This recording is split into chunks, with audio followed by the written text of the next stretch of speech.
प्रणाम। कवितार शीर्षक निर्बाण।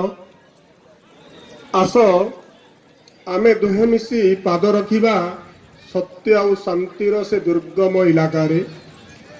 आस आमे दुहे मिसी पाद रखिबा सत्य और शांतिर से दुर्गम इलाकारे, जेउठी संधान मिलिबो गोटापणे अविनाशी अक्षय अमृत रंगीन सहर।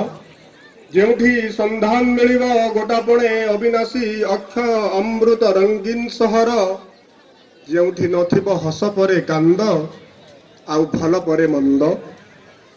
केबेठू केबेठू मु तो तुम पाद तले समर्पी देइछि मोर समस्त मुकार ओ अहंकार।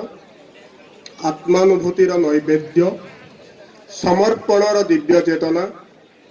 आत्मानुभूतिर नैवेद्य समर्पणर दिव्य चेतना। स्वादिनी शक्तिर प्रेम गतिशील दक्षतार प्रेरणा।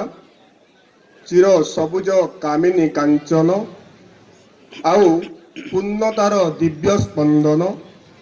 जीवनर शब्दकोशरे तुमे मोर तन्मय चेतन।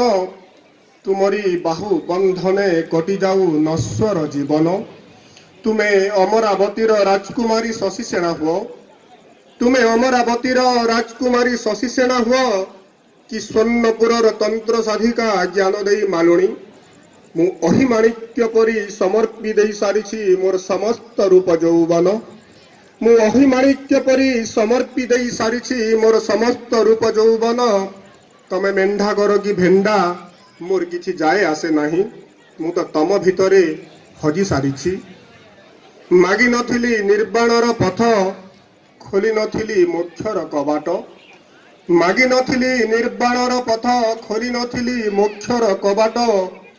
स्रोत होई निःसृत हेला जेबे अजाचित बारी, से पथकू नेली मु आवरी। प्रेम प्रीति करी सम्मिश्रण आत्मा आउ आत्मा साथे निसर्त मिलन। तुमर अमृत दान जगाए स्पंदन।